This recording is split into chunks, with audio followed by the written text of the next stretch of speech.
Bonjour à toutes et à tous, c'est Stéphane pour la chaîne Foilier. Je vous remercie de me retrouver chez moi et donc chez vous. Je suis désolé de vous accueillir de bon matin avec une affaire aussi triste, mais on a eu les conclusions du procès du meurtrier de Chahina. Le verdict n'est pas du tout à la hauteur de la gravité des faits, de l'avis en tout cas un petit peu général, de mon avis également, même si je rentrerai pas trop dans les détails. Le problème, c'est que, comme bien souvent, ce truc-là est récupéré. Ce truc-là est récupéré politiquement par l'ultra-droite, par l'extrême droite également. Les meurtriers de China étant d'origine immigrée, ils reprochent à la gauche de ne pas dénoncer la clémence du jugement parce que, soi-disant, la gauche, moi, d'autres, seraient beaucoup trop fragiles pour dénoncer ce genre de fait, parce que ça ne servirait pas à notre narratif, je ne sais quoi. On va répondre à ça. Parce qu'il faut être assez ferme là-dessus, en particulier avec les propos tenus par Jean Messia qui sont lamentables, vraiment lamentables. Au procès de l'assassinat de Chahina, son ex-petite amie est condamnée à 18 ans de réclusion criminelle. La cour d'assises des mineurs de l'Oise a rendu son verdict dans la nuit de vendredi à samedi. La cour d'assises, elle est composée de jurés qui forment un jury tiré au sort, d'accord ? Après 4 heures de délibéré pour l'assassinat de cette adolescente poignardée et brûlée vive à 15 ans en 2019 à Creil. Donc voilà son frère ici, Yacine, que je vous recommande de suivre sur les réseaux sociaux, qui est un type qui a été détruit par la mort de sa sœur. Sa sœur, on lui a ôté la vie, c'est dramatique. Et voilà, tout notre soutien à Yacine, à sa famille, et on espère que Chahina repose en paix, quoi. La cour d'assises des mineurs a condamné à 18 ans de réclusion criminelle l'ex-petite amie de Chahina. Elle était probablement enceinte de lui. Pourquoi a réagi l'accusé, teint blême, barbe naissante aux yeux sombres, à l'énoncé du verdict dans la nuit du 9 au samedi 10 juin après 4 heures de délibéré, puis vous avez tort, je suis innocent. 18 ans, c'est ça la justice en France, a de son côté lancé le frère de Chahina, Yacine, en larmes. 18 ans, ça peut paraître énorme, mais bon, voilà, si avec de possibles remises de peine, il pourrait être sorti d'ici 10-12 ans, pour un crime aussi grave. À l'issue d'échanges tendus avec l'accusé, il a fait un malaise, entraînant une suspension d'audience. Il a été conduit à l'hôpital. Auprès de l'AFP, le père de Chahina, c'est lui dit déçu de la justice. La justice se fout des violences faites aux femmes, a estimé maître Négar Aheri, avocate de la famille. Entre détention provisoire et remise de peine, l'accusé peut sortir dans 8 ans, ou sort dans 8 ans, c'est ce qu'elle a estimé. Ce sera peut-être pas aussi rapide, mais vous voyez l'idée. Cette peine prononcée dans une ambiance lourde est inférieure aux réquisitions de l'avocat général Loïc Abrial, qui avait réclamé 30 ans de réclusion criminelle. Alors, 30 ans de réclusion criminelle, c'était la peine maximale à laquelle il aurait pu écoper son assassin s'il avait été jugé comme on juge un majeur. Mais voilà, si jamais il était jugé comme on juge potentiellement un mineur, la peine maximale était de 20 ans.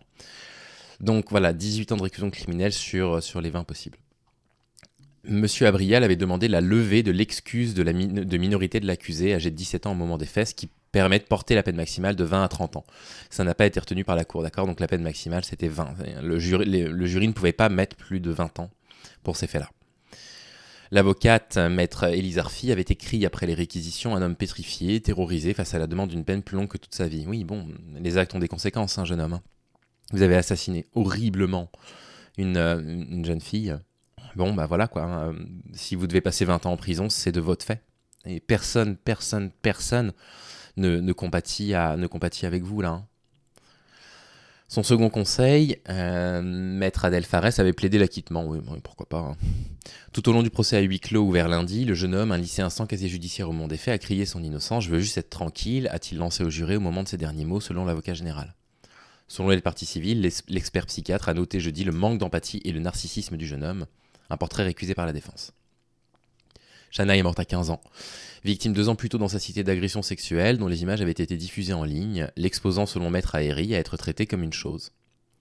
4 autres jeunes hommes ont été condamnés le 1er juin en appel pour ces faits, donc pour viol. Accrochez-vous, 6 mois, 2 ans de prison avec sursis.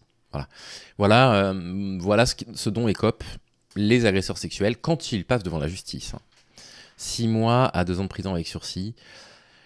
Tout dysfonctionne, tout dysfonctionne. Et en même temps, les prisons sont complètement débordées actuellement. Donc c'est très compliqué de se dire, on va faire de la place pour y mettre tous les agresseurs sexuels. Enfin, je veux dire, quand on sait qu'il y a 100 000 plaintes pour agression sexuelle par an, vous dites, en fait, il y a un problème dans notre système. Notre système ne peut pas gérer les agresseurs sexuels. Notre système ne peut pas les mettre en prison parce qu'on n'a pas assez de place. En plus de ça, on en parlera dans pas longtemps, mais les sorties sont très souvent sèches, c'est-à-dire que les agresseurs, ils vont faire, je sais pas, mettons là qu'ils aient pris 6 mois ferme, ils vont faire 6 mois ferme, on va pas trop venir les voir, ils vont pas avoir de suivi psy, et ils vont sortir exactement comme ils sont rentrés, en fait, avec la même colère, la même violence contre les femmes. Donc notre système, il marche pas, il fonctionne pas, il protège pas les femmes, il protège pas du tout les femmes, les peines sont pas assez lourdes, elles sont pas assez systématiques, on n'a pas assez de place en prison de toute façon pour les accueillir, et en plus de ça, il y a très peu de travail qui est fait en prison avec les agresseurs sexuels. Donc rien n'est fait pour protéger les femmes. Mais tout ça est une volonté politique, hein. On en reparlera dans quelques jours, là dans une dizaine de jours, parce qu'on a plusieurs épisodes qui vont sortir sur la question justement du système pénal et de la façon dont on prend en charge les agresseurs conjugaux, les violeurs, etc. Vous allez voir qu'on n'y est pas du tout, hein. On n'y est vraiment pas du tout. Et on va s'arrêter là parce que c'est très dur. Bien. Cela étant dit, je ressors le coup de la vérité de Lucille Paytave. À votre avis, parce que ces trucs-là sont récupérés politiquement et c'est épuisant. Je veux dire, Annecy, on savait même pas s'il y avait des morts, que ça y est, l'extrême droite était déjà en train de récupérer le truc en disant regardez, c'est l'immigration syrienne, c'est les musulmans. Et ils étaient presque déçus sur les réseaux sociaux quand ils ont appris que le gars était pas musulman. C'était un fake, vraiment, je peux plus les voir. À votre avis, quel est le point commun entre les personnes mises en cause pour viol, pour violence sexuelle, pour violence conjugale, pour viol avec arme, pour vol de véhicules, pour vol d'accessoires dans les véhicules, pour incendie volontaire? À votre avis, c'est quoi le point commun?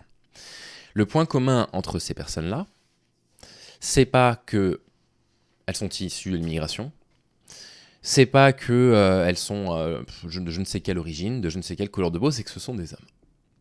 Il y a un problème dans la société de violence masculine. La majorité des violences dans la société, elles sont commises par des hommes. Donc là, c'est plus de 95% à chaque fois, ce que je viens de vous citer comme chiffre. Et du coup, je vous ai passé tous les cas où les hommes sont majoritaires dans les infractions à 85, 90, 78%, etc. Vous voyez, là, je vous ai passé les vols violents sans armes, c'est 92% des hommes. Les destructions, les dégradations, 89,5% des hommes. Les infractions sous stupéfiants, les infractions autour du trafic de stupéfiants, 93% sont des hommes. Des contrôleurs, des conducteurs contrôlés positifs aux stupéfiants, impliqués dans un accident de la route mortel, c'est 92% des hommes. Enfin, je veux dire, voilà. Le problème de violence masculine, là où il y a des hommes, potentiellement, il y a de la violence. On en pense qu'on en veut. Mon avis, c'est qu'il y a une grande part de l'éducation des hommes qui est responsable de ça, une très grande part. On éduque les hommes à la violence, ou en tout cas, on les éduque pas spécialement à l'empathie. Le stéréotype sexiste de la virilité, c'est le mec qui va pas montrer ses émotions, c'est le mec qui doit montrer sa force physique, etc. Et ça, c'est néfaste. Et donc moi, je me bats contre ça. Je me bats strictement contre ces stéréotypes de genre, ces stéréotypes sexistes. Voilà. Donc c'est ça leur point commun. Ce sont des hommes. Là où il y a des hommes, il y a potentiellement de la violence masculine. Il y a une sorte de narrative qui s'est mis en place, en particulier par l'extrême droite, qui vient toujours nous reprendre sur un truc, c'est sur le harcèlement de rue. Et ils nous disent, regardez, on a plein de trucs qui montrent que le harcèlement de rue est provoqué par des hommes en situation d'immigration, majoritairement. Ils n'ont pas de chiffres, évidemment, parce qu'il n'y a pas de statistiques cliniques à ce sujet-là, mais ils se fient sur, je sais pas, leur ressenti, les documentaires qu'ils ont pu voir. Mon avis, c'est que c'est faux, mais passons. Supposons que ce soit vrai, supposons qu'ils aient raison. Mettons que le harcèlement de rue soit le fait de populations immigrées. Encore une fois, à mon avis, ils se trompent complètement. À mon avis, ils sont complètement à côté de la plaque. Parce qu'il doit y avoir autant de harcèlement, de sifflets, de mains aux fesses, etc. dans les couloirs du lycée Stanislas, qui a été épinglé par Mediapart récemment, dans les grandes écoles dans lesquelles les populations immigrées, on les trouve pas parce qu'elles coûtent une blinde et que c'est des écoles de bourgeois blancs, dans les écoles d'ingénieurs qui sont en train de faire leur MeToo, à Sciences Po et compagnie. Vous comprenez ce que je veux dire ? Là où il y a des hommes, il y a de la violence. Donc supposons qu'ils aient raison. Est-ce que ce serait surprenant que ce soit des populations d'origine immigrée qui soient plus dans les rues que dans les écoles toute la journée, parce qu'ils n'ont pas accès à l'éducation, parce qu'on est dans une société qui est quand même, faut pas l'oublier, classiste et sacrément raciste. En tous les cas, tant qu'on va continuer à laisser des communautés d'immigrés aller s'installer dans des endroits, je sais pas, comme Grigny, où j'ai des copains qui ont travaillé pendant des années, dans lesquels, après le lycée, il n'y a rien, vous pouvez pas faire d'études. Si vous voulez faire des études, vous devez payer un pass Navigo, ok, 100 balles par mois, vous faites comment? Plus les frais d'inscription, plus aller-retour, c'est pas possible. C'est pas possible, c'est beaucoup trop compliqué, quoi. Donc, la violence, elle est commise là où les personnes se trouvent. Donc, si jamais la violence de rue était le fait d'immigrés, ce serait pas surprenant. De fait que la violence dans les grandes écoles n'est pas surprenante qu'elle soit le fait d'hommes blancs, parce que c'est des hommes blancs qui sont dans les grandes écoles. De la même façon que dans les partis politiques, les agresseurs sont souvent des hommes blancs. Il n'y a que des blancs en politique. Vous Vous comprenez ce que je veux dire? C'est qu'en plus de ça, même si c'était vrai, à mon avis, encore une fois, c'est complètement faux. Je sais même pas d'où ils sortent ces trucs-là. En fait, il y aurait un truc à réfléchir derrière. Pas simplement dire, regardez, c'est les immigrés qui harcèlent les femmes dans la rue. Enfin, je veux dire, c'est complètement stupide. Donc, en fait, ils ont choisi déjà de ne se fier que au harcèlement de rue, vous voyez, de mettre leur petite lorgnette sur le harcèlement de rue, et évidemment, quand ils veulent prouver les choses, vous le voyez bien avec Cro-Blanc et compagnie, ils vont vous montrer des documentaires qui se passent à Porte de la Chapelle. Ah oui, sans déconner, dans les quartiers les plus pauvres, c'est quand même connu, dans les quartiers les plus pauvres, c'est pas la bourgeoisie blanche qui y habite, quoi. Évidemment que si vous allez faire demain un documentaire sur, je sais pas, les agressions dans le premier arrondissement, que vous allez retrouver plus de blancs qui vont a priori être coupables, quoi. Donc ils sont fatigants en fait avec ça, ils sont vraiment fatigants. Et ils essayent en fait finalement de faire de la question de la violence masculine exclusivement une question du coup de harcèlement de rue. Vous voyez, c'est le harcèlement de rue. Regardez, le harcèlement de rue, c'est les immigrés. Regardez. Donc encore une fois, à mon avis, ils ont tort. Faites attention aux évidences. Lisez des trucs de sociologie là-dessus, mais il y a rien. Il n'y a pas d'étude de sociologie qui vous dit c'est telle catégorie de la population, des blancs ou des immigrés qui commettent. Enfin, je veux dire, ça n'existe pas ces chiffres-là en France. Donc voilà, ça c'est assez fatigant. Et deuxième chose, en fait, le harcèlement de rue, c'est toute petite partie de la violence masculine, d'accord ? Ça prend pas en compte la violence psychologique, ça prend pas en compte les agressions sexuelles, c'est juste du harcèlement de rue. Vu dans le 19e arrondissement pour servir leur narratif purement raciste, je veux dire, on peut le dire. Ils choisissent d'en faire une question raciale. Pardon pour le choix de ce mot-là, mais c'est la réalité. Ils choisissent de faire de la violence masculine une question raciale. Et ils ramènent ça systématiquement dans le débat public. C'est un problème d'immigration. Non, c'est un problème d'hommes. C'est un problème d'hommes. Vous avez du harcèlement sexiste, des agressions sexuelles dans les grandes écoles, dans les grandes entreprises, des endroits dans lesquels vous retrouvez majoritairement des blancs. Partout. Et donc quand on tombe sur ce genre d'horreur-là, qu'on va commenter ensemble. C'est horrible, il faut savoir que... Alors c'est sûr que si jamais je vous mets pas le son, on va pas trop pouvoir échanger là-dessus. Bien sûr, c'est horrible. Il faut savoir que Shaina a été dans un premier temps violentée, tabassée. Ils sont ensuite revenus à la charge pour la violer. Et ensuite, effectivement, elle a été brûlée vive. Donc c'est un véritable calvaire que cette petite a vécu. Et moi, je m'étonne, si vous voulez, à la fois de la réaction de la justice. Ils auraient pu ne lever l'excuse de minorité, comme le parquet d'ailleurs le réclamait. Ça n'a pas été fait. Le parquet réclamait 30 ans. Remarquez que moi, je ne me suis pas exprimé là-dessus. Parce que je ne sais pas pourquoi ça n'a pas été levé. J'ai pas l'information et je pense que Jean Messia n'a pas l'information non plus. Et c'est quand même imprudent d'arriver en disant ils auraient pu faire ça. Je ne sais pas. C'est quand même encadré, j'imagine. On demandera à Sébastien d'où vous avez le droit. Mais c'est encadré. On n'arrive pas devant le tribunal en disant non mais là on estime qu'il est responsable de ses actes parce qu'on a décidé qu'on voulait traiter l'affaire sévèrement. J'aimerais bien comprendre en fait ce qui s'est passé pendant le procès. Il n'a pas été entendu, ça c'est la première chose. Les Français sont stupéfaits de ce verdict. D'une part, je ne sais pas. Si les Français étaient conscients de la réalité de la façon dont les violences conjugales et féminicides étaient traités en France, parce qu'on a déjà vu des féminicides qui aboutissaient à 4 ans et demi de prison. Enfin, je veux dire, ça s'est déjà vu et plus d'une fois. Donc si les Français savaient que ça c'était tout le temps, que la violence masculine était... On a l'impression qu'il y a une forme de clémence au tribunal face aux agresseurs. Effectivement, il s'est scandalisé. Pas uniquement par rapport à Shaina. Là, l'affaire Shaina, elle est représentative, elle provoque beaucoup d'émotions pour toute une série de raisons. Mais toutes les femmes qui subissent de la violence masculine sont obligées, quand elles arrivent au tribunal, de ravaler leur salive et d'accepter des jugements qui sont souvent très cléments. Je ne sais pas sur quels critères, d'ailleurs, les juges ont jugé. Est-ce qu'il y a un problème de code culturel ? Parce que derrière... Et voilà, c'est un problème de code culturel. Le juré a dû probablement considérer, Jean Messia, que c'était normal dans les pays du Maghreb d'assassiner et de brûler des femmes. Mais ça va pas. Non mais ces mecs-là, mais c'est pas possible. Là je suis en train de m'énerver tout seul comme un gland, je vous prie de m'excuser. C'est impossible de dire des trucs pareils, quoi. Non mais la décomplexion des identitaires en France, quoi. Il y a quand même...